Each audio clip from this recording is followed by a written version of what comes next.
All right, so we're live. Good evening, everyone. This is Ethan Evans. I'm the Easy Coach, and tonight we're going to talk about winning job search. So, winning job search, if you don't have to search for a job right now, good for you. I hope you listen anyway because sooner or later you're going to have to. And the time to start your job search is long before you need to. And so we'll talk about that some tonight. Quick background. Oh, hey, all of Shadow Fox's followers are here. I love the Fox Den is on. Welcome, Fox Den. Thank you all for coming. So let me just welcome them in real quick. Yeah, so I picked the polo shirt tonight. It's too hot to wear my usual button down. So maybe we'll make it a tradition. Maybe we'll make it a tradition and at least for the summer, go to short sleeves. Anyway, tonight we're going to talk about winning job search. And look, everybody's going to need to look for a job at some point. Some people need to look for a job right now, and we'll talk about that. But the time to start your job search is before you're desperate for a new job. So, like, this is the time. Start building your network. And we're going to talk about that right now. So a little bit about the show though before I do. This is for anybody new, and welcome if you are new. This is a Q&A based show. So what we do is you should see an extension on your screen, or the moderators will pop up the link, assuming that the chat bot's live. They'll pop up the link to our Q&A widget and how it works. Let's see. It's looking like maybe not. Anyway, let me see if I can get it. There we go. All right. So if you want to ask questions, you do it in the over the video panel or through the web page that's linked there. The web page works better for mobile, and we vote from there. Enter your questions. The moderators will approve them if they're on topic. I don't answer questions about Twitch or Amazon most of the time. I'm here speaking for myself and not here to talk about Twitch or Amazon policy, etc. So with that in mind, what we're going to talk about today is finding a job. But you can enter your questions, and please vote. Voting is free. Vote on any question you like. That lets me know what the audience wants to talk about. So today, I'm going to talk about winning job search, and I have a prop with me, and I'll talk about this more, but it's the book, What Color is Your Parachute? And some of you may have never heard of it, probably most of you have never heard of it, but this is the Bible, in my opinion, on how to find a job at any stage in your career. Hey everybody, good to see you. Think Banhammer, glad you're here. Hephaestus, coffee, and I see some people have the book. I should really finish the book. Yep. So this guy just died actually at the age of 90, but he wrote a new version of this book every year for 40 years. Super impressive guy, was educated at MIT as an engineer, became an Episcopal priest, and then spent 40 years teaching people how to find jobs, somewhere between doing those other two things. I'm going to go through this book and talk about what I've learned out of it and what I think everyone should do. But if you want the 300-page version of this talk, buy the book. And I'll throw up the link in a little bit. Well, let me do that now. Here, we'll do it real quick. Let's see. We pop that on, and now it's over top of my face, which is fine. So the book is here. What color is your parachute? And there's the actual book linked on Amazon. So it's 15 bucks, and you can get it free tomorrow. So there you have it. All right, cool. Let's see. Let me take that down and we'll jump right in. All right, cool. So look, the number one thing, and you start putting your questions in. Once there's a good list, I'll switch to audience questions, which I love. Your library has it. Yes, feel free to borrow it. You don't need to get it from me. And I see a bunch of people have started voting up questions, which is awesome. So I'll jump to those soon. Look, the number one thing the book makes a point about is it says job search is a matter of effort. And the more effort you put in, the faster it will go. So let's say it's going to take you 500 hours to find a job. If you do that 50 hours a week, you're done in 10 weeks and you have your new job. If you do that 5 hours a week, it's going to take you 100 weeks and you're going to be at it for 2 years. So a lot of networking for a new job is how much effort you put into it. And the good news is a lot of that effort, maybe all of it, almost all of it, can be put in before you ever need to find a job. And we're going to talk about that. So let's see. Our first question here, which will pop up in a second, is about LinkedIn. And my main point tonight, besides put in the effort in your job search, don't lay around waiting for people to call you back on resumes, that will never happen, is build a network. And so since we have a question about LinkedIn, let's go ahead and talk about LinkedIn for a little bit. So mods, go ahead and pin that. The questions will pop up over my head. Dylan Fee, thank you for following. And I see Enjoyable Gaming, welcome in. A bunch of people in the chat, thank you. As always, feel free to comment in chat. So questions should pop up over my head here in a second. There we go. So what is the best way to contact someone working at a company that I would like to work at via LinkedIn?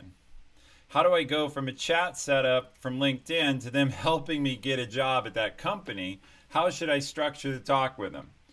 So the first thing I was looking for, and by the way, in chat there, Holtz Live, thank you very much for the compliment. I'm excited for my channel to blow up too. Hopefully in a very good way eventually. But we're doing it the old-fashioned way, not cheating to make it bigger. So as viewers find us, we appreciate it if you enjoy this content, recommend it to your friends and let me help them, because that's what I'm here to do. If you haven't seen it on my website, I think the moderators already put the link to the website there. I say on there, my goal here is to share the experience I've gotten the hard way in 25 years of leadership and executive work with you for free. That way you can go faster in your career than I did and suffer less, because I'm not really into you suffering. And so look, I want you guys to benefit from the missteps I made. Going back to this question, first thing is, if you don't have a LinkedIn account and you're not building a network there, and you want to work particularly in the professional world, you need to do that. LinkedIn is where professionals form their network and keep track of their contacts. Most people in LinkedIn, if they know you or work with you, will accept a link and you build up a network there. So before I started the Easy Coach, I probably had 17 or 1,800 contacts in LinkedIn I had built up over my career. And then through the Easy Coach, about another 500 have joined over the last 6 months. So I've been on LinkedIn something over 10 years. And I guess I've got 2,300 people or thereabouts I'm connected to. So if I ever needed a job, number one, I probably know someone at any company I'd want to work at.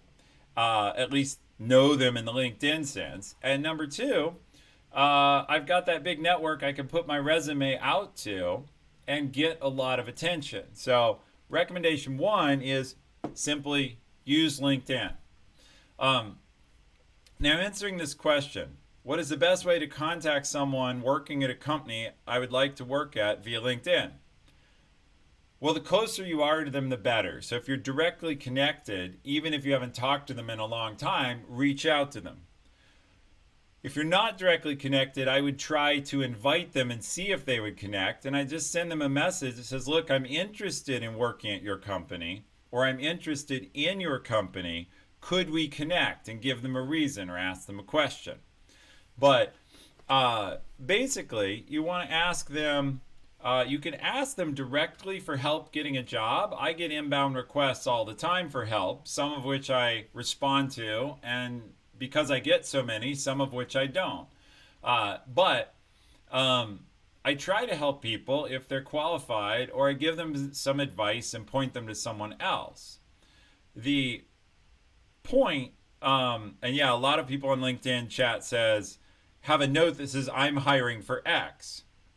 So if you're going in with a cold message, though, ask them a question about their work. Ask them what they're looking for. Hiring managers like to be asked what they need, not what you do. So when I'm telling my managers how to write a job description, I don't tell them to list what we need, because that's not interesting to you as a candidate.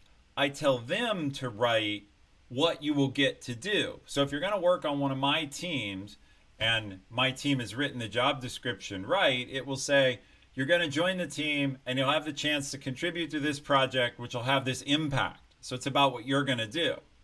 Well, if you're contacting someone via LinkedIn, you need to turn that around and not say, look, my name's Lisa and I'm a designer and I need a designer job. I want a UX job. Instead, you say, hey, I come from a design background. I'm really interested in what kind of challenging design problems your company has, because I'm trying to figure out if I could help with them.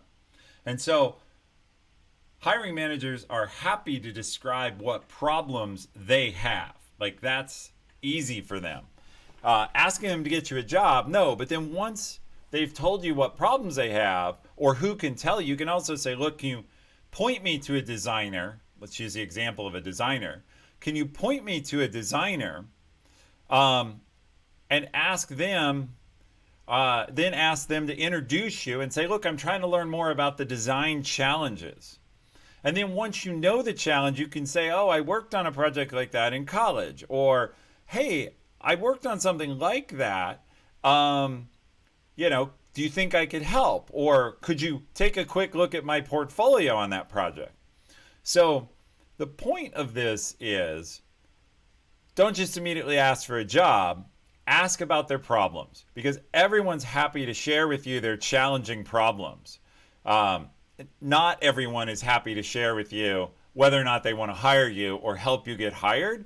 But if you engage them positively, they will. So, by the way, the Rex 243 is here every week, and he's the most enthusiastic I know in terms of applying the advice from this channel, or saying he is. So look for him in the future.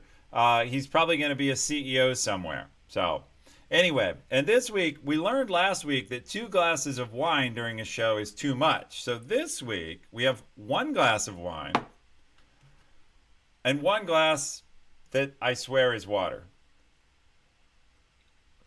All right, so we're gonna test, 3 glasses this week. Well, we'll see. I'm doing a show tomorrow night and also Thursday. We'll talk about those later. And those are shorter, so maybe we can drink faster on them. All right, so I think I've covered this one pretty well, but LinkedIn is amazing. And actually, if you read this book, it's been updated since when I first read it, and I think like chapter 9 or something is called something like Google is your new resume.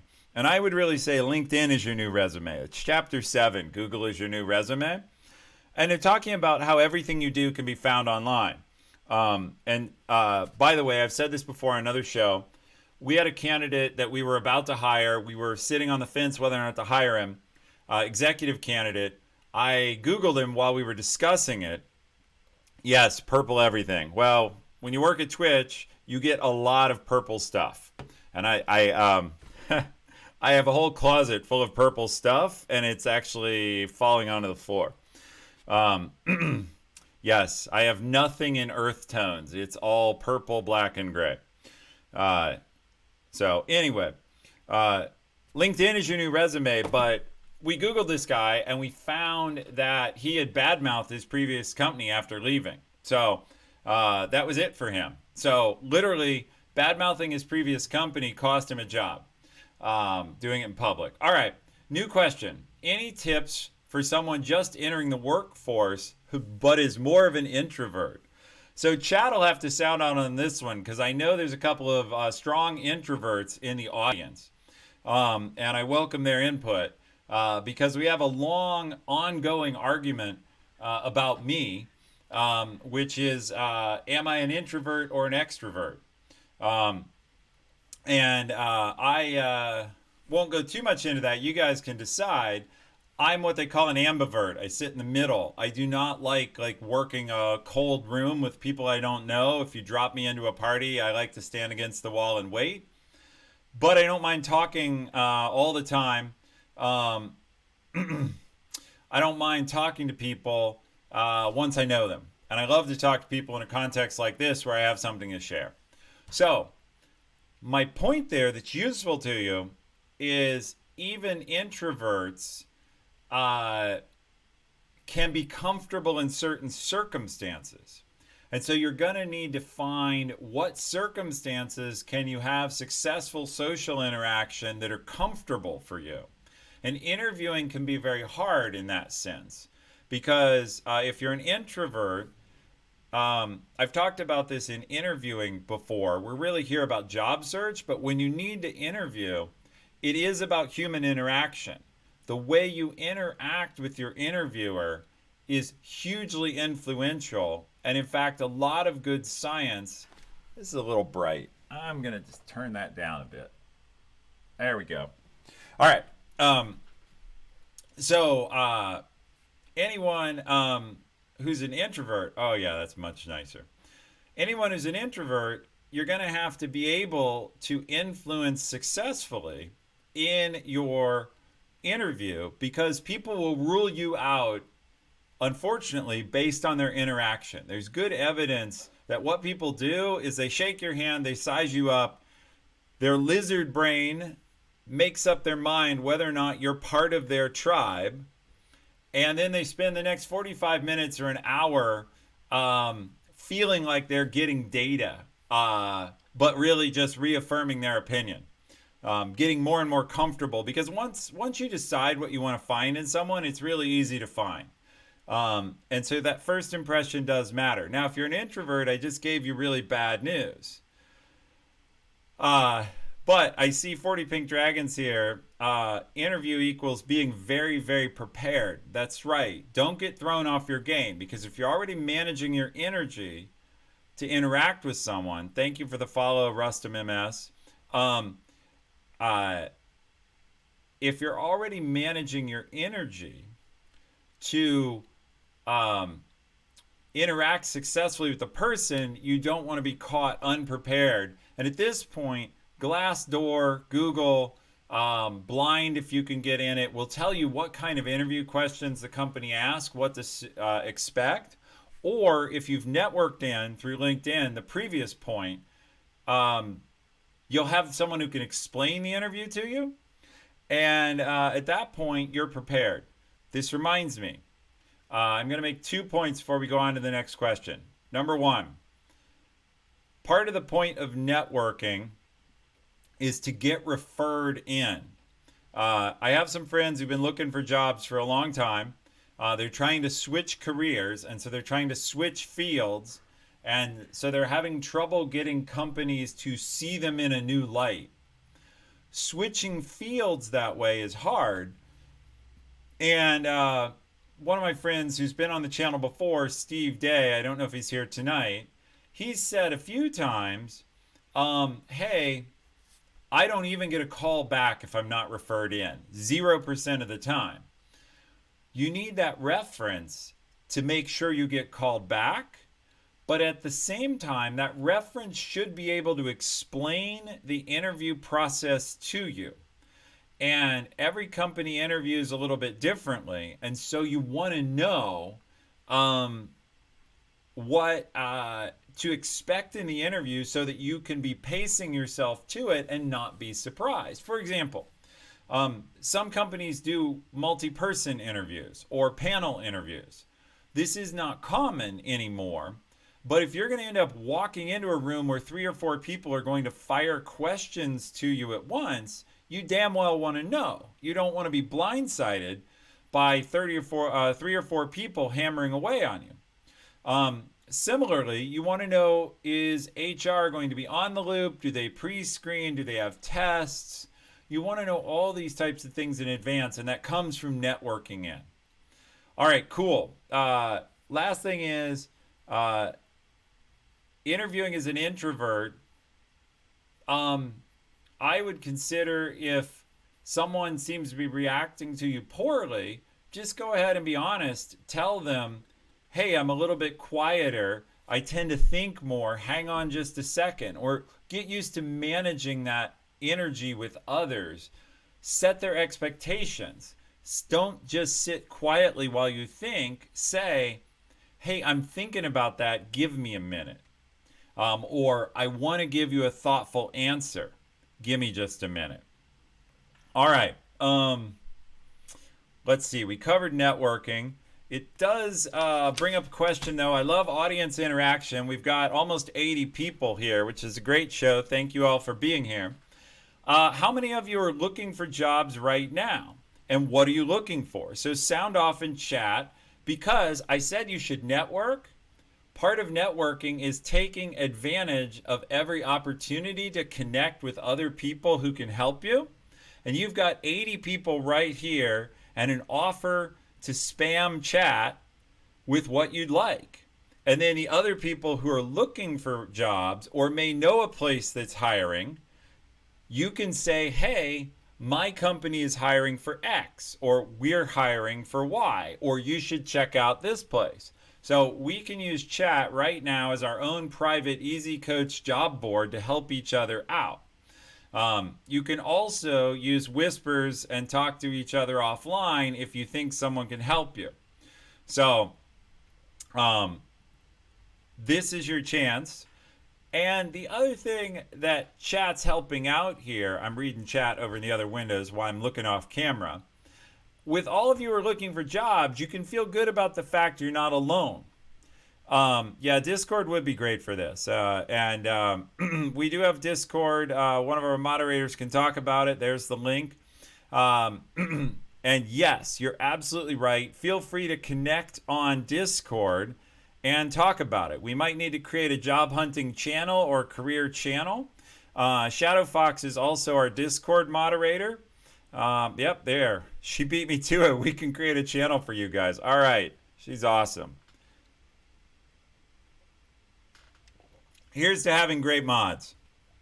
All right. So, look, and I see the mods have popped up the next question. I'll get to that in a minute.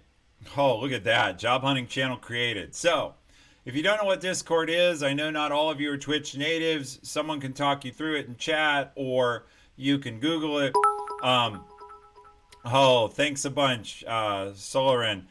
Very much appreciate the cheered bits. Many of you know my team built the bits product a few years ago, so I always love to see them used. Thank you very much. Everything here goes to support Washington Trails Association, where I'm on the board, or the cost of the fancy streaming setup. We'll probably never pay that off, but that's okay. I appreciate the chance to support a good charity.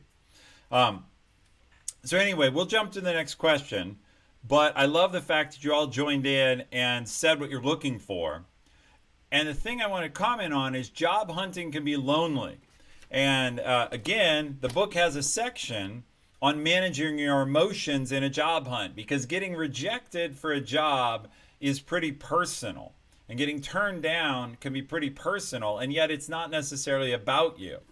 So, all right, very good. Let's see. Question is, I am mid-career and have progressed quickly. How do I get over the years of experience or age hurdle for new employees to get a job at the same level? For new employers to get a job at the same level. Okay. So I experienced this. So story time for a second, and then we'll answer. Some of you have heard this before. I took my first job, and about 6 months into it, the guy in front of me, I got what I call a Klingon promotion, which means the management took him out, and suddenly there was a vacancy, and they said, hey, Ethan, you're going to do this now. And so I rose very quickly because I went basically to a lead engineer role 6 months into the job, and I was working with a partner as kind of a technical program manager in the same way. And I see someone else, Drino, said same thing happened to him. Yeah, well, I hope you're on the good side of that knife, because it was a little brutal for my friend. We're still friends, but he kind of got pushed aside. So look, first thing is detail what you've learned. Second thing is, if you have to, I wouldn't normally recommend this, but pull your graduation date off your resume to make it ambiguous how long you've been out of school. Now, I normally recommend against that, because if you pull your graduation date off, what people will think is that you didn't finish school. Like if you say, oh, I went to the University of New Mexico with no date, they think you didn't graduate, not I graduated in 2012. But if you're mid-career and have progressed quickly, turn it into an asset. I would actually say, like I would title my resume or my cover letter, high growth fill in the blank. I don't know what you do, whoever asked this question. High growth software engineer with track record of rapid advancement seeks blah, blah, blah. So you can put it right in the headline and own it. As opposed to it being a liability, turn it into an asset and say, look, high performing or whatever, high growth engineer, I'm trying to think, lawyer, fill in any field, with track record of rapid advancement, seeks next challenge. That's bold, right? You frame it as seeks next challenge or seeks next step. Now, you do want to make sure that what they don't get from that is high growth lawyer, shameless mercenary, looking to exploit your company for 18 months and move on. So wording matters and how you present it matters, but you can wordsmith that offline. But that's basically how I go about it. And look, being young is an asset generally in job search. Now, being super young, I mean, I guess looking like, you might still be in high school if you're looking for a professional post-college job can be a challenge. But I'll tell you honestly, I started to go gray at 40 or 41, and I dyed my hair for like 8 years because where I was I was at Amazon, and I just felt being gray and 40 wasn't going to work to my advantage. So I kept my hair dark until just about a year ago when I finally said, okay, I've done what I wanted, and I'm now focused on other things. And so if people don't like the fact I'm gray haired, well, tough. But I got to a position where I was comfortable with that. So I think generally, if you're mid-career and have good experience, that's an advantage. The point I'm making is treat things as an advantage and try to own them as an advantage. Yeah, boomer acceptance. It is. I had to get over it.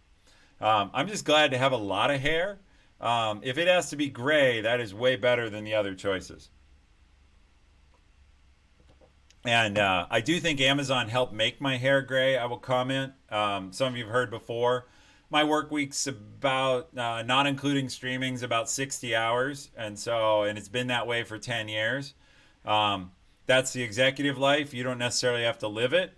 But yeah, bald bros get through on shine alone. Well, look, particularly if you're bald or if you can shave, I had a boss, perfect cue ball. It can be an attractive, powerful look too. All right. Let's see. Let's move on to the next question. Um, so while we do that, while the next question pops up, we'll have fun for a minute. Every week, and we're at the halfway point in the show, I ask the question of the week. And the question of the week is off topic. And that question we take from a guy named Arthur Aaron. And Arthur Aaron had this thesis that we're testing here in the stream. And the thesis was, hey, he had this bet that if people shared the answers with each other to progressively more personal questions, they would form relationships. And so he had this experiment where he showed if people answered these 36 questions with each other, they would generally walk out of the room friends. And yeah, we'll get the Discord link made a command, as Shadow Fox says. We're a little bit slow on that. Got to update the chat bot. But in the meantime, we're on week 4, and question number 4 from his list. We've answered all the others, but everybody can answer this in chat, so get ready. Only followers can, because we're in follower-only mode. But if you haven't followed, please do. Is what would constitute a perfect day for you? So if you could have any day, what is a perfect day for you? So I thought about this. I'll share my answer while people pop off in chat, and then we'll go back to the topic. A perfect day for me is outside. I am an outdoors person. I grew up on a farm.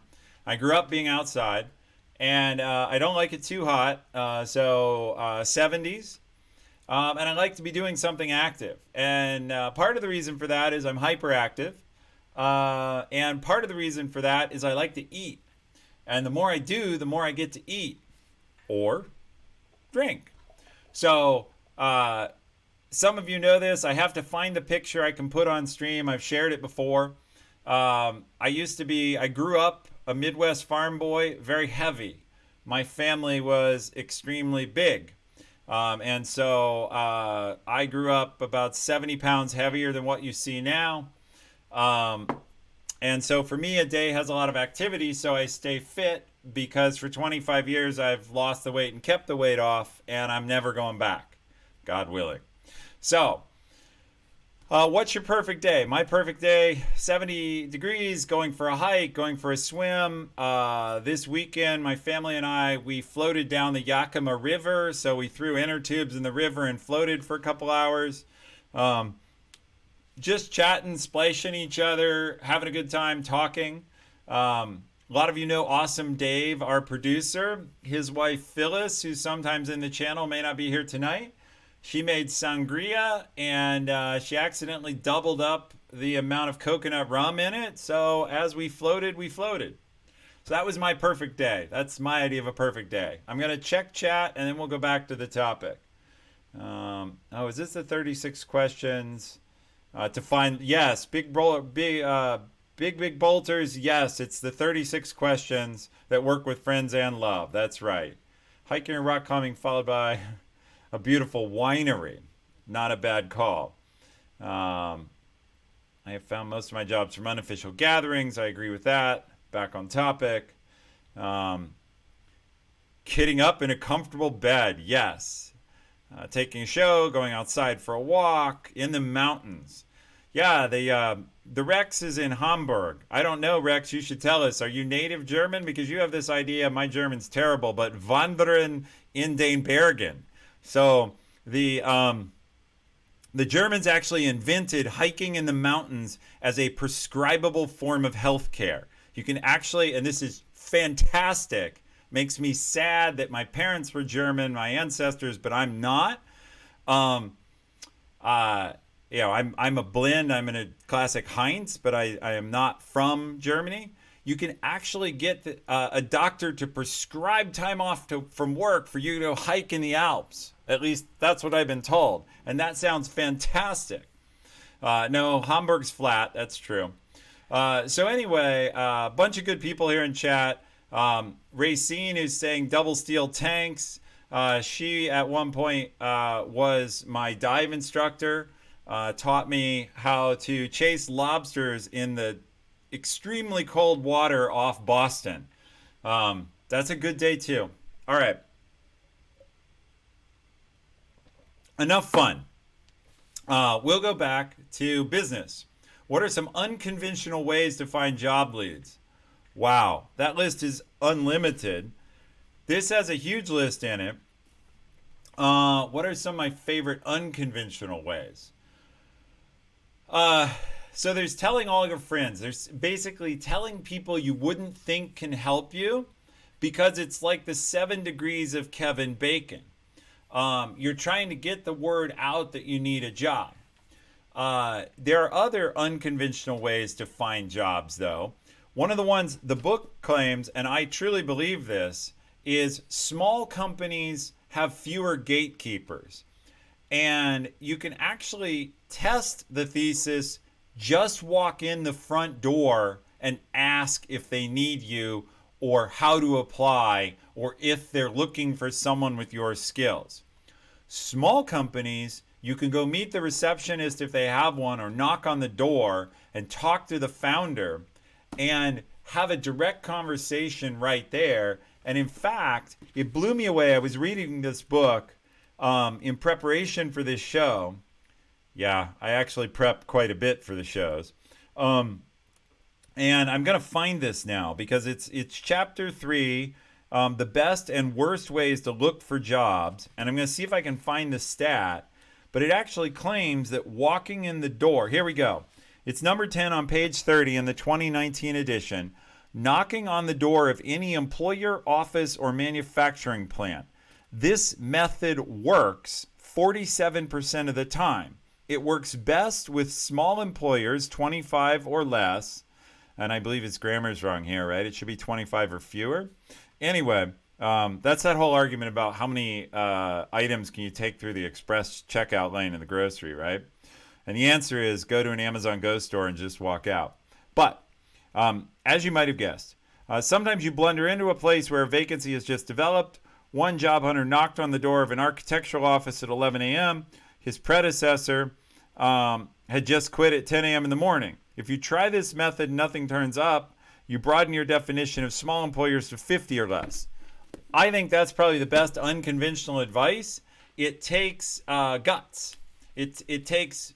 It's going to be hard for our introvert who asked earlier to do this, but I've talked about on the show before. If you haven't seen it, check out the book Rejection Proof. Let's see if I can find this here real quick. I'll do an Amazon search. Because, of course, I'll do an Amazon search. Where else would I look? All right, here we go. And we'll bring this up. I'm not going to bother to move out of the way, so it'll be over my face for a second. Deal with it. Damn it. There we go. Okay, here we are. So, here it is. All right, I lied. I can't stand that. I'll peek around the corner. So, rejection proof. How I beat fear and became invincible through 100 days of rejection. This guy did exactly that. One of his, you can read about the book, check it out. He basically, set out to get rejected for 100 consecutive days because he didn't deal with rejection well. If you're an introvert, that's a great way to have no fear.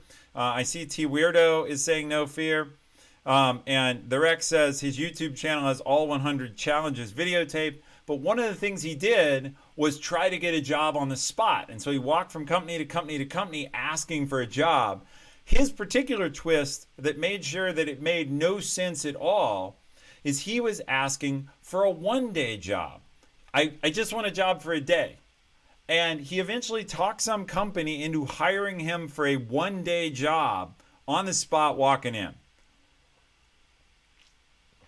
I don't think it's potentially dangerous unless I missed what you're doing. Oh, but some of the things in rejection proof, yes. He never talks about having gotten his ass kicked, which is actually revealing, because some of the stuff he did, it definitely took the risk. Can we watch one of those vids? Yeah, maybe sometime we'll pull one up for another show. Not going to do it right now, but it's a good idea. All right. So that's some unconventional ways. I could talk about this all night, but we have other questions in the queue. So let's roll on. And look, take that list of different ways to find jobs and don't be shy about trying different things. If it's not working, try something else. All right. Yeah, and Weirdo says introverts probably have a better chance of talking to someone. That's true. If you come in and you're too loud and brash, you'll put some people off. Humility, which introverts being quiet are often confused, rightly or wrongly, with being humble, can be a powerful attractant. All right. How do you get ahead of internal referrals, especially if they put you on the waiting list until they look at all the internal candidates? Referral, again. First, not all companies do that. A lot of companies do hire internal, but if they're only hiring internally, it probably means they're a no growth company. So it probably means that they're not growing very quickly and they're just moving people around when people die or retire. And that would not be my favorite place to look. However, even at a growth company like at Amazon, we value internal candidates because they're proven quantities and they have relevant skills and they're usually available faster. They don't have to give notice. They don't have to relocate in the same way. And you're pretty sure they're actually going to show up. One of the lowest style moves you can make is accept a job and then not show up. It doesn't happen very often, but it does. How to get ahead, though? Number 1 and 2 and 3 and 4, unfortunately, is network. Get to the hiring manager. Get to the person referring you. This is actually an important tip I haven't come to yet. If you're going to use LinkedIn to find someone to refer you into a company, or if you're going to call a friend or go in through LinkedIn or any other networking method you can find, you can go in through Facebook, any way that you can find someone who knows someone there. Don't talk to human resources. Try to get to the hiring manager or someone on that team or someone in that org. Try to have a conversation with them so that they know you and want to talk to you. Look, the simple fact is people feel a responsibility to follow up with the friends of friends. So if you can get referred in by somebody, I may actually not think you're a great fit, but I will at least talk to you if you're referred by one of my trusted advisors or people in my network, or I'll get back to you or look at your resume not because I know you or care about you, but because I know and care about the person who referred you. So that gets you your chance, and that's how you get in front of internal candidates. So, yeah, go to your friends' party, work parties, and networking. Totally true. Basically, I'm Rob says, I've seen a video about this on YouTube. Try to skip HR and go directly to the person who makes the decision. Absolutely true. HR never hired anyone. People have this idea that I guess I'll take a step back, right? HR may hire people at warehouses and mass production where they want lots of people in low skill. Human resources may hire. But other than that, and this book talks about it, I keep referring to it because this is the Bible. The book talks about human resources exist to screen you out. Recruiters exist unless you're a highly sought after professional. They exist to screen you out. They're trying to figure out how to weed you out of the massive amount of applicants. So, what's the book? The book is What Color is Your Parachute, the 2019 edition by Richard N. Bowles. I'll bring it up real quick again. I changed the search screen. Anyway, that's the book. Best book I've ever seen on how to find a job. And pretty much if you follow it, you're going to do well. I can't guarantee you a job, but I think you will. Take a quick pause here. I've given you some advice on this question. I'll answer it a little more and we'll move on. But keep voting. Keep entering questions in the overlay because we're getting down towards the end of the questions that have a lot of votes. And that's how I know what you want to talk about. So we've got the extension on the web. We'll bring up the link again in chat for anybody who wants to ask a question. And fantastic. All right. My CEO taught me when screening people out to take half the pile of applicants and throw that in the trash because we don't, oh my God, that's horrible. But I don't doubt you. That may be the worst thing I've ever heard, but I don't actually doubt that. Because sometimes when we have a job, I recently hired internally someone and I wrote a job description that people were very interested in, and I was inundated. And I ended up telling people very quickly, hey, I've got 5, you're qualified. You seem like a great candidate. Unfortunately, I have 5 people who are more qualified in the queue ahead of you, and I don't want to waste your time or mine. I'm going to go through them, and if for some reason that's not a match, I'll be happy to talk to you later, but I can't right now. And I was turning away people who probably could do the job because I had other people I felt could do it better. All right, next question. I'll go ahead and read it while the mods bring it up. Any advice for handling the constant rejection of job search? It's getting to me. Okay, let's see. Since I'm quoting chapter and verse from this book, I'll say a little bit about that. But yes, it sucks, okay? And try and be tough. Where is this? Finding a mission. Okay. In this book, they have a section called the Orange Pages, and it's Appendix B, page 287, A Guide to Dealing with Your Feelings While Out of Work. Rejection sucks. See the thing on rejection proof, the book we just brought up a few minutes ago. If you're dealing with rejection, go try rejection proof, because his point was that guy wasn't looking for a job. He was looking for funding for his startup. But he got turned down for funding, and it crushed him so bad, he realized, wow, I suck at rejection.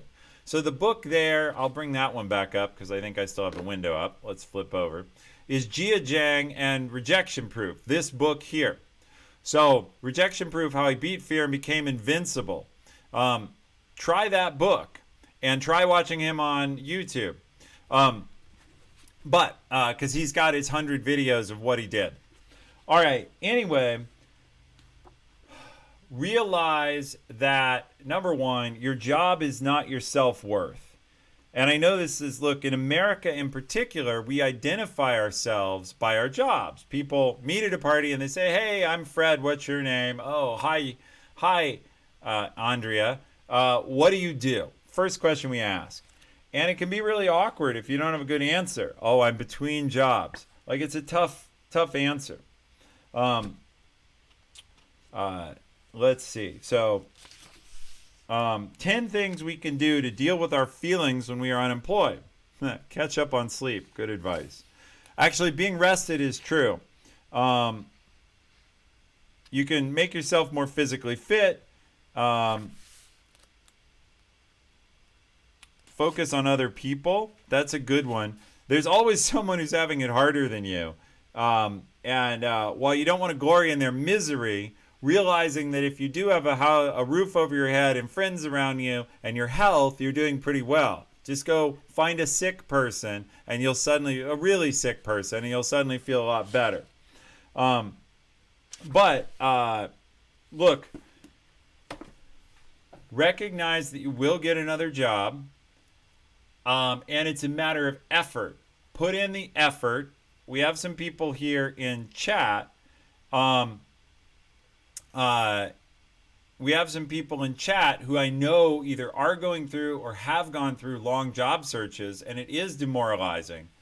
Put in the effort to be building your network and put in work against it so you're at least getting calls or talking to people. As much as rejection in job search sucks, not getting calls back and not having the chance to interview sucks more. I did do a show about 2 months ago with a gentleman named Kevin who was looking for a job, and we celebrated the fact that Kevin did get a job on the stream. But in it, I give him some advice. Do a mock interview with some people and find out why you're getting rejected. In other words, you're probably getting rejected for a variety of reasons. Try to get real feedback. That's, by the way, another reason to network in. If you can get introduced, then at least you can get real feedback. The worst type of rejection is send in a resume, HR says, oh, we'll call you, they never do, or they call you back and say, we went another direction. And look, every company, big company, is told, Luthon, thank you for following, every big company, at a big company, I'm told, don't give any reason why we didn't hire.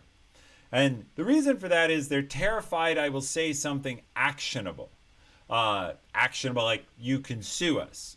And so they coach managers, never give any reasons to anyone why you didn't hire. Just say, well, we went another direction. We're taking the search another direction. Which is, why is that? They're afraid that you might say something illegal. So, if you want real feedback, you have to get in from somebody who can get you real feedback. And that, again, is the value of networking. I will also say, and I'm sorry this isn't a direct answer to handling rejection, for all of you who are not currently being rejected, search for a job now. Yeah, basically I'm Rob. Trick the managers and sue them. Good luck with that. But what you do want to try and do is build a relationship, get an email address at the end, go direct to the person, try to have, again, HR will never tell you anything useful. You have to get to a real human behind HR. If you do get an interview somewhere, ask for people's emails so you can follow up with them, and then whether they hire you or not, just ask them for some honest feedback. Most people will give you honest feedback. They will ignore HR's advice, even if they do it off the record. Ask them if you can call them for 2 minutes to understand why you weren't a match. Sometimes they won't do it, but it's a good approach. Okay, let's roll to the next question. We only got a couple left. So if you do have questions, drop them into the Q&A widget, and then we'll wrap up the show when we're done with those. I do have a bunch of good announcements coming up here at the end, though. I would also point out a couple things you should look for. It's a ways in the future, but I'm going to do a show on August 21st. Oh, hey, thank you for the cheer, NetCurse. That's wonderful. I really appreciate that. Big cheer from NetCurse. Thank you very much. All of that goes to support the Washington Trails Association. Let's take a quick aside. We'll go over here and over here. Let's have some fun with this, actually. We'll see if we can have fun with it. All right. So we're going to turn this on over my face again. That's Washington Trails Association. And somewhere, I bet it's at the bottom. This is Washington, beautiful place. Come visit. Somewhere here, we should have our board. How about us? Mission and values. People, job opportunities, corporate partners. There we go, board. So I have a bio here. See, we'll show that when I say that donations actually support the Washington Trails Association, I'm not kidding. So let me see if I can blow this up a bit.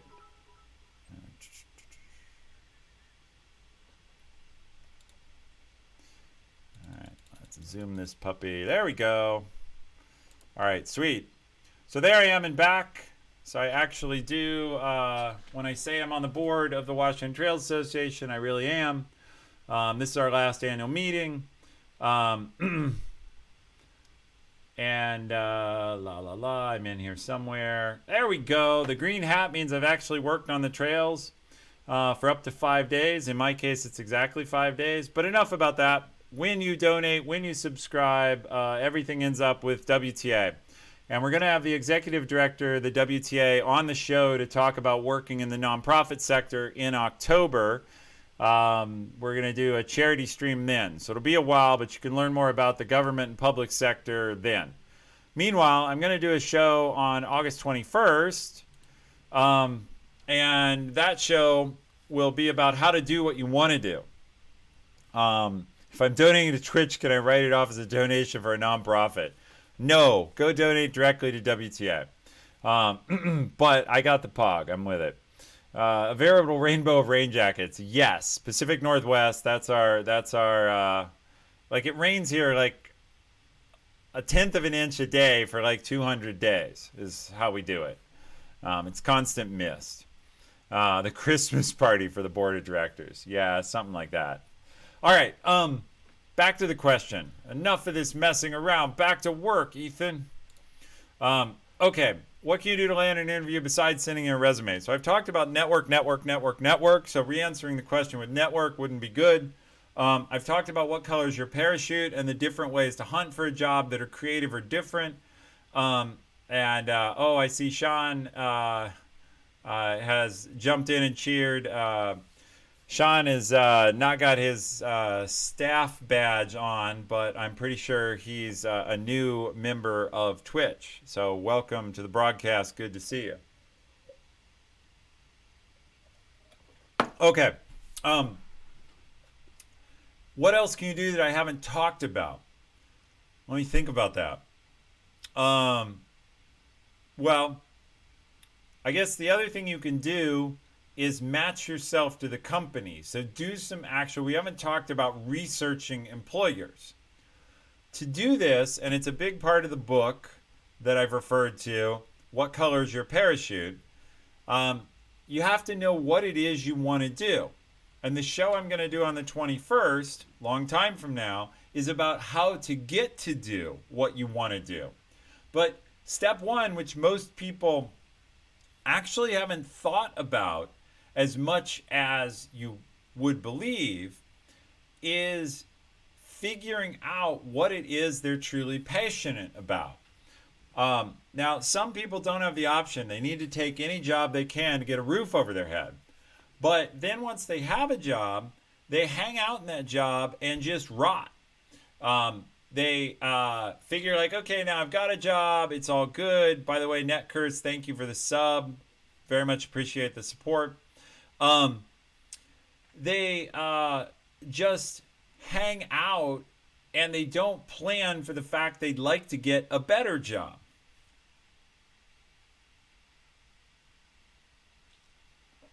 Oh, wow. All right. Twitch staff is on.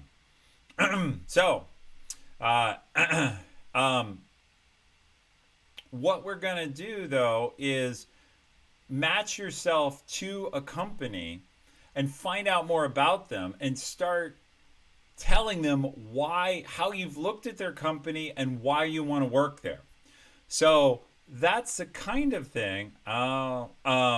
That's the kind of thing that can get you in the door if you can say, hey, I've researched your company.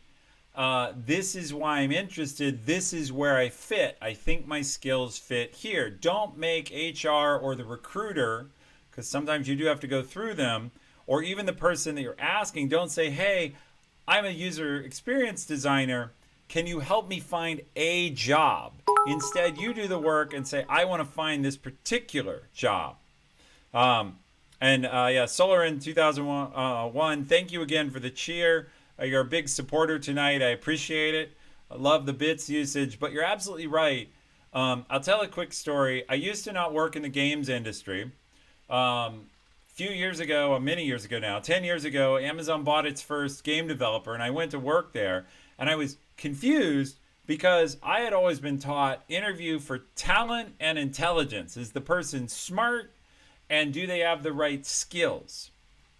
Um, and they said, oh no, we always interview for passion. The number one requirement is passion. And I couldn't figure out why. I'm like, what the hell use is that? You can't eat passion. You can't code with passion. But it turns out you can. I was just wrong. And what I learned is passion drives real performance.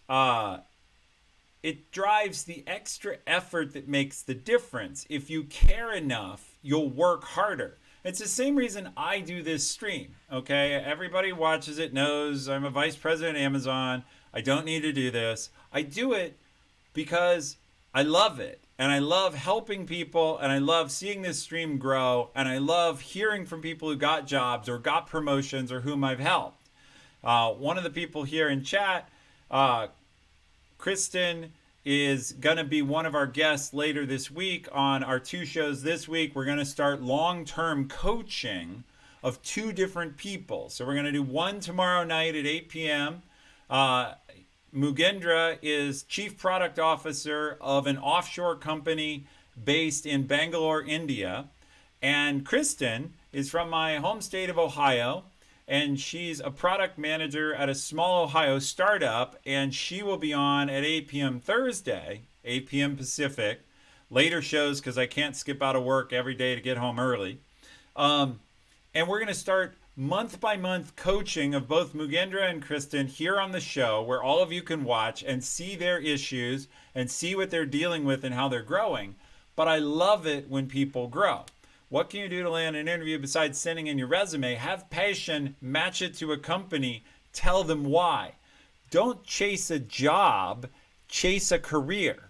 Don't chase HR, chase getting into a company. That book I talked about, Rejection Proof, his final attempted rejection was he wanted to get his wife into a job at Google.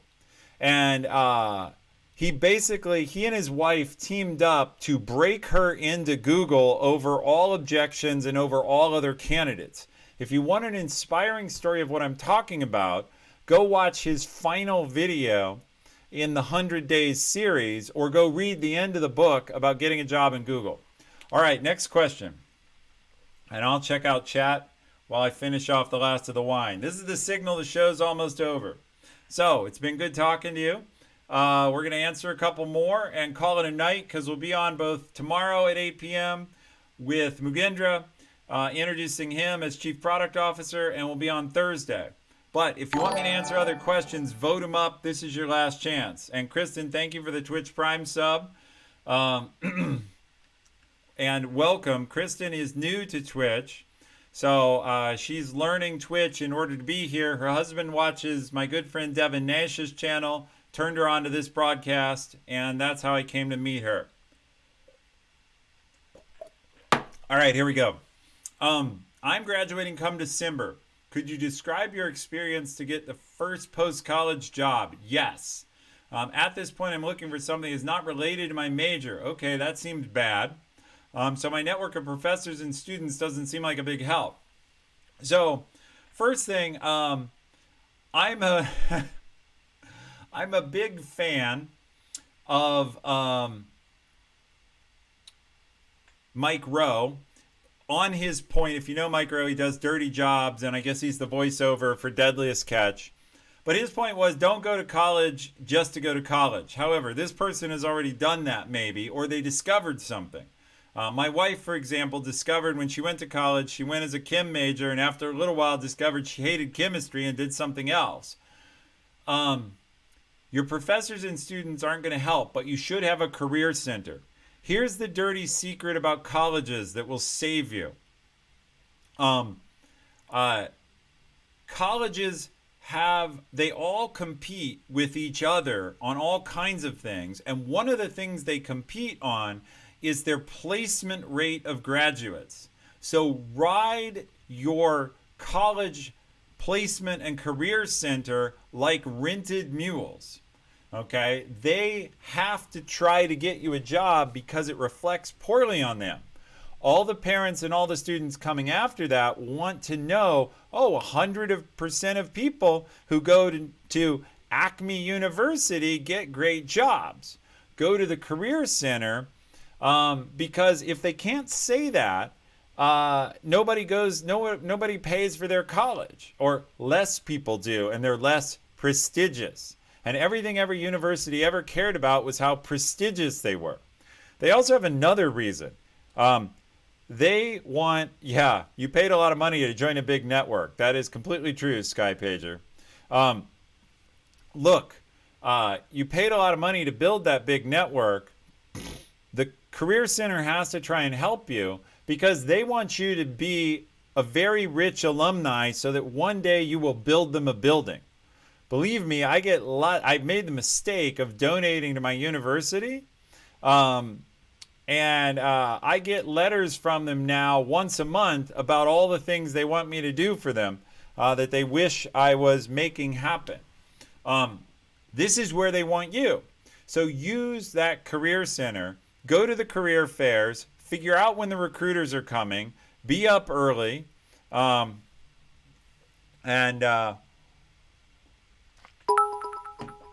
get there. And, thank you for the cheer. Tell Kyle to hydrate. I do need to tell Kyle to hydrate.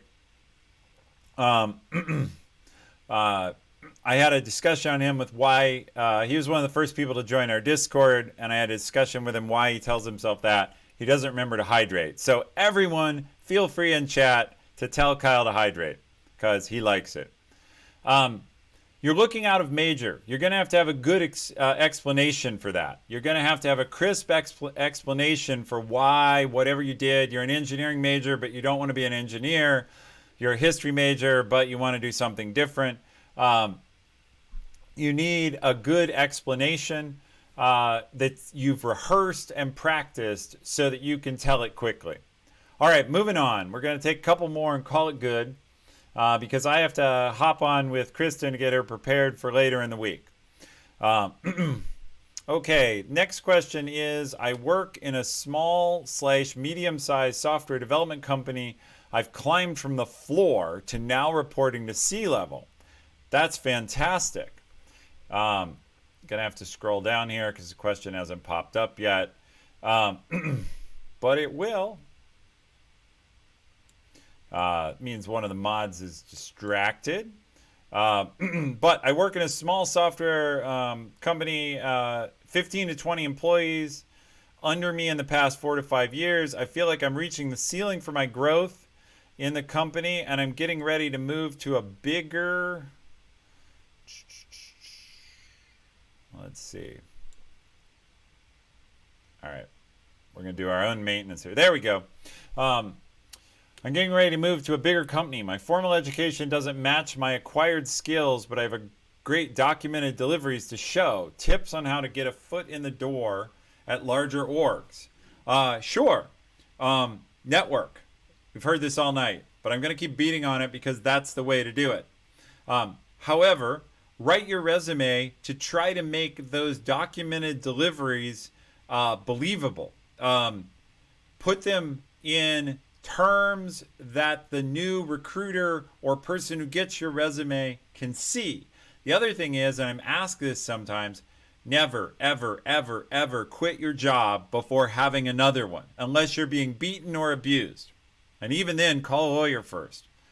You want to be searching from a position of patience and power. So, if you think you're reaching your ceiling, start building your network now and start searching now, because it's easy to say, no, I guess I don't like that job that much. But if you really think you need to move and you want to move, you need to start searching now. So, and I see Chad here talking about headhunters. Most headhunters are useless. And I would also say, I see it says education means less than experience. I also think that's true. Education, I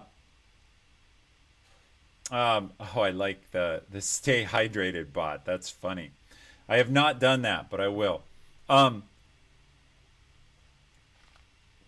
What you need to do is portray what you've learned in terms that are not specific to your company. I've done a whole show on resume review. We'll do another one in a little while, where a little while means later this fall, where we get people's resumes and we tune them up. We do it live on the show. We review them, but you can go to YouTube, find the resume review show. We have someone on there. I guarantee her career is it's in the finance world, but it's going to be at least comparable to yours in experience. And we talk about how to represent that. The key is action words and not using jargon. There was someone else who sent me his resume. He was a military trainer and he had a bunch of acronyms on it. You've got to represent your experience in a way that people can follow. And then it's everything else we've talked about on the show. But make sure your resume is clear and that the accomplishments use action words. Not I was involved in, but I led, delivered, created, and how you did it. Okay, those are my best quick advice there. But yeah, work on it. Okay, we're going to take just one or two more questions. That went out a lot of votes. How do we get past the applicant tracking system? Is using white font for keywords good strategy to beat applicant tracking systems? So I think applicant, like if you're trying to beat the applicant tracking system, I think you're probably already losing because you want to be going in through a real human. I have a friend who comes on the chat. He's clearly not here tonight, or he'd speak up. Goes by Akbla here. His name's Steve Day. He's been on before. And yeah, I'm sorry. I'll stop using the answer networking for everything, but you need to go in through real humans. Okay.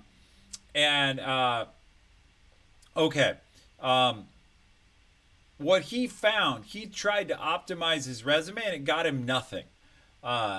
But you can work the keywords. Look, it's like a game of, if you really want keywords in your resume, it's like a game of Mad Libs. Just figure out how to put them in what you've really done. And if you can't use your keyword in anything you've really done, then why is it in there? Did you actually do it? But have a really good LinkedIn. People will find you on LinkedIn. Applicant tracking systems, like applying for jobs, you apply for a job after someone is already interested in you.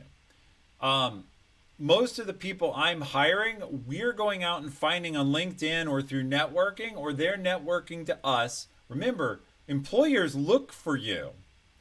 And when they find you, we ask them, oh, hey, could you send us a resume and apply? And we send them a link. You want to be findable as well as trying to beat the applicant tracking system. I realize this probably sounds like very Pollyanna, like, hey, oh, that's great if you have a lot of people after you and you have a great career. But the truth is, trying to go in through the front door, the metaphysical front door as HR is terrible. Any other door works better. And again, don't spend your time with white font. Spend your time reading the book and do some of the things in here. What Color is Your Parachute by Richard N. Bowles, 2019 edition. So we'll get it right in front of the camera, hopefully with not too much glare. There you go. Move my finger. All right. Oh boy.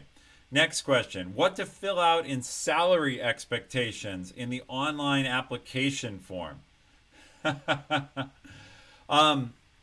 So I've talked about this in other contexts. You don't have to fill out anything. Chad says 200K plus. Next question. You can fill out lots of different things. You can say competitive. You can put in what you want. You can leave it blank. You have lots of options here. But whatever you do, do not lowball yourself. Yeah, I guess there's some places where people will cut you out if you put in a big number. Dorino says up for discussion. There's so many things you can put here, but really, I'll tell you exactly why HR asks you this. They ask you so that they can offer you that and no more. I'll tell a story. When I first took a job at Amazon 14 years ago, it was a raise from where I was at. And I stupidly they called me and they had me interview. And I told them what I was making, and they offered me something just a little above it. What I learned after I was there is I was paid below the bottom end of my salary or my comp range for that job. So, in other words, 14 years ago, I was a complete idiot when it came to this. So, I've learned some things from that painful experience. And I said in the beginning of this stream, I want you guys to learn from my experiences. Do not give a low salary number. Now, second thing, go to salary.com and find out what the comp range is. If it's any kind of big company, the comp range is well known. And so you have an idea of what it could be. I also see Chad is saying it's now illegal in California to ask for your current salary. I am not a lawyer, but broadly, I think what Names Sam has said is accurate.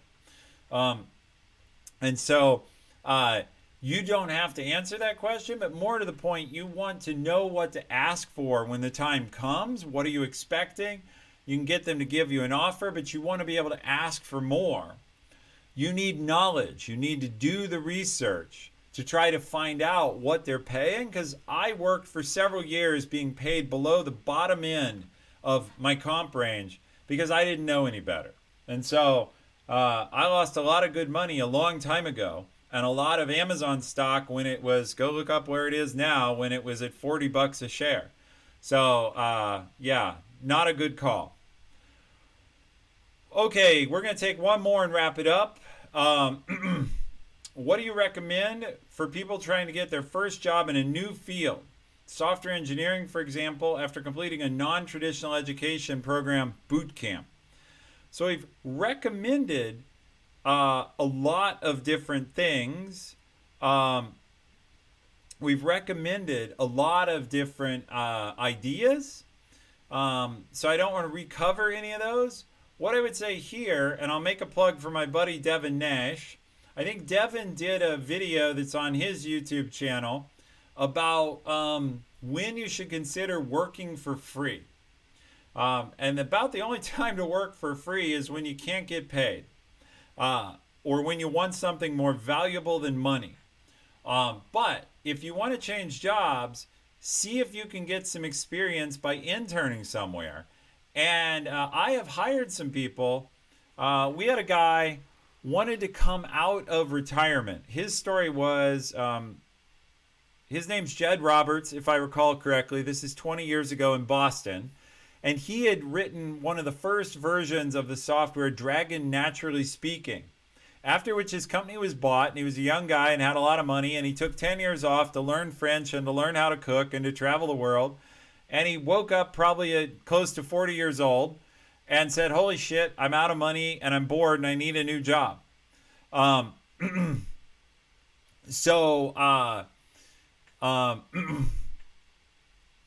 He needed to get a new job. And he came to us through a connection and he said, look, I'm rusty. I haven't programmed in a long time, but I can prove myself. Would you take me on a 3-month contract? And, he was awesome. And so within a few weeks, we knew we wanted to hire him, but he came in and was willing to work for very little to prove himself with the chance. Yeah, so I see in here, we have links shut off in the chat to control it. If you want anything posted, just private message it to one of the mods. Shadow's normally on, and she'll vet it and post it. We welcome good content, so we're not trying to be exclusive. We're trying to keep control of the chat. And thank you for that. So that's one way to do it. Basically, you're going to have to prove yourself. The other thing I would recommend is go someplace that's more of an IT shop. In other words, look, there's a hierarchy in any work, in any industry, of the choosiest companies and the less picky companies. And go get a job at the less picky company if you need to prove yourself and get an initial resume line. But then when you're there, don't sit on your butt. Have a standing desk. No. In addition to having a standing desk, work your job search right away for the next place. And I don't think it's wrong to be always working on your next career move. Now, you don't want to be a mercenary. If you're somewhere you like, just stay there and enjoy it. Do good work. But if you're not somewhere you like, you're going to have to work to get out of it. So take a job, get another. And again, that's the story with this guy, Kevin, that you can find our video on YouTube, where I talked to Kevin on stream. I coached him. He got a job he doesn't love. And probably nobody, I can talk about this. He's at a place, I won't totally out him, but he's at a place that isn't his long-term home, but he's going to do good work for them, build his resume, and then go somewhere else unless that job turns out to be better than he expected. So that's what I would recommend, is find your way into an entry-level job anywhere and then build your skills. All right, it's been a good show. I got to talk to Kristen here, so I'm going to wrap it up. I have a few end notes. First, thank you all for being here. It's been an awesome show. We got 80 viewers. You're going to accidentally get me partnered, actually, which will be fun when that happens. I'm sure staff will have a blast with that, because we have to average 75 viewers, and we've been doing that this whole show. So thank you all for that. Zup, I'm glad you're here. And I appreciate it, by the way. If you've enjoyed the content, please invite others. We grow through you telling others about the show. But we have 2 more shows this week, so running it down. We're going to have Mugendra, the Chief Product Officer of Exact, here tomorrow at 8 o'clock. And then we're going to have Kristen, who's in the chat right now. We're going to have her here Thursday, and we're going to introduce both of them and start long-term development of their careers. So you can show back up, see what they're working on, add your comments, and learn from what they're developing. Mugendra is trying to figure out how to lead change in his company, and he has a very unusual problem where they have more business coming into the company than they know how to deal with. Thanks, Solren. That's great. We'll see what happens. The easy coach is a partner. We're going to do that. I picked 2 very different people for the coaching project, an American woman, an Indian man, someone earlier in her career, someone later in his career, so that you can see the whole, you can see 2 different phases of a career. I also know we have a lot of people who watch this show from around the world, and I wanted to pick someone who's not in the U.S. so you can see what issues are all over the globe. All right, what else? August 15th will be my next Q&A based broadcast. I'm going to talk about things I've screwed up and how I've recovered from them. So we're going to talk about failure and how to get back from them. And we'll also talk about one of the ideas I've come up with, very polysyllabic, called asymmetric consequences. And it's basically the idea that you can screw up something in an instant that will take you years to earn back out, but you can also do something right in an instant that will pay dividends for years. And we're going to talk about examples of both of those and how to try and stay out of jail. Sitting in Norway at 4:30 a.m. Yikes. Oh, and one more thing. For all of you who have stayed, this is important. Give me a sec. We're going to pull up the browser again. And where'd it go? I want to show the thank you page. These are 3 of the people who do a ton of work on my show. We may be adding someone else soon, but I want to thank the people who helped make this show possible. So my producer, Awesome Dave, I think he's busy working now at Sweet Green and isn't in chat tonight. But Awesome Dave makes this all possible technically. Shadow Fox is our lead moderator and social media manager. She's incredible. She's here tonight. She always raids, or often raids, brings her audience along. But more than that, she was the first streamer I really got to know well and inspired me learning more about this, taught me how to stream well, and is still a big advisor. Set up the Discord. I said, yeah, I hear there's this thing I need called Discord. And she said, oh, yeah, I can set it all up. We'll keep the trolls out. So that was awesome. H. Racine here. She does all the YouTube work. This says podcast publisher. We're probably going to have someone else, Shivang, who's a big supporter of the stream and who's been on before, take over podcasting. But that's other places you can find back shows. So I just want to express my appreciation for all the people who make this show possible. Our great crew of moderators. Yep, T Weirdo's calling out 40 Pink Dragons. We have several other moderators in the channel. Matt 3.0, I appreciate the cheer. And these people are huge help. So with that, I'm going to sign off tonight. Thank you all for being here. And have a great night. Kristen, I will reach out to you in a few minutes for us to connect. All right. Hey, everybody. Oops. Can't wave goodbye this way. Get rid of that. All right. So one thing. None of you played the hidden object game. We had a hidden object in the broadcast all night. Last time we got all these comments about the drawer being open behind me. Nobody commented on the hidden object game. I'm very disappointed. So next time, the hidden object will change. Okay, so with that, everyone have a good night, and I'll see you tomorrow, hopefully, or on the next broadcast. Cheers.